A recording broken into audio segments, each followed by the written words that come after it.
کہ کائنات نے اہل عبادات دا نظام قائم کیتا ہے، افکار دا نظام قائم کیتا ہے. پھر انہاں عبادات دے اندروں انہاں ذکر دے اندر اذکار دے اندر ایک ذکر ہے درود پاک. درود پاک بھی لازوال ذکر ہے. باقی عبادات جڑی ہیں نے انہاں دے بارے چ گمان ہو سکتا ہے کہ آیا کہ مالک کائنات انہوں قبول کردا ہے کہ نہیں کردا، لیکن درود پاک ایک واحد ذکر ہے، ایک واحد عبادت ہے کہ اس دے بارے چ گمان نہیں کیتا جا سکتا کہ مالک دی بارگاہ وچ قبول نہیں ہویا، بلکہ ہر حالت وچ مالک کائنات کو قبول فرماندا ہے.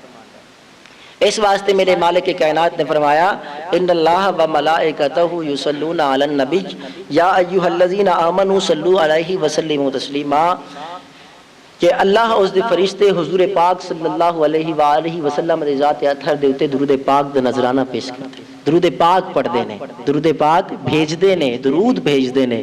تسی کی کرنا ہے اے ایمان والو، تسی حضور دی ذات دے اوتے درود بھی بھیجو تو خوب سلام بھی بھیجو با ادب. اس آیت پاک دے اندروں کچھ چیزاں سامنے آندیاں نے. مفسرین لکھتے ہیں کہ بھائی مالک کائنات نے ارشاد فرمایا ہے کہ اللہ اس دے فرشتے درود بھیجتے ہیں.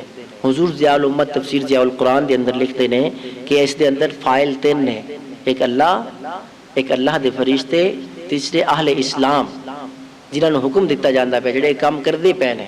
اللہ پاک بھی درود بھیجدا ہے، اللہ دے فرشتے بھی درود بھیجدے نے، اور اہل اسلام نوں بھی حکم ہے کہ تسی درود و سلام بھیجو.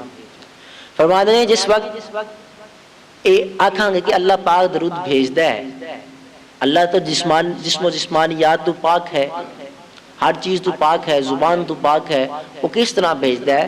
فرماتے ہیں کہ اللہ رب العزت دا درود بھیجنا دی کیفیت اے ہے کہ مالک کائنات اپنے فرشتے دے اندر بیٹھ کے حضور صلی اللہ علیہ وآلہ وسلم کا تذکرہ خیر کرتا ہے اور حضور صلی اللہ علیہ وسلم تے رحمت بھیجتا ہے.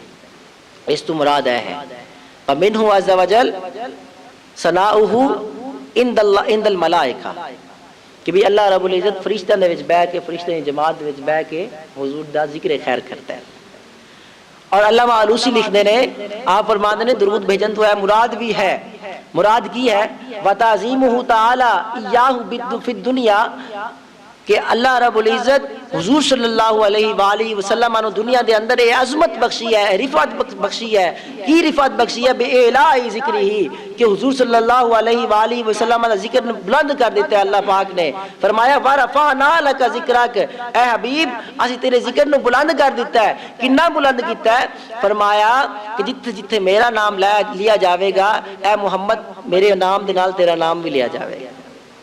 کوئی بندہ اگر تصور کرتا ہے کہ میں خالق کائنات دا کلا ذکر کراں گا، وہ ذکر نہیں کر سکتا.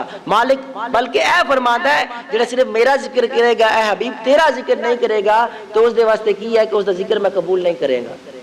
بلکہ کیڑا ذکر میری بارگاہ وچ قبول ہے؟ وہ ذکر قبول ہے جڑا تیری ذات نال تیری ذات نو ملا کے میرا ذکر کیتا جاوے، تیرے نام نال ملا کے میرا ذکر کیتا جاوے، وہ ذکر قبول ہے.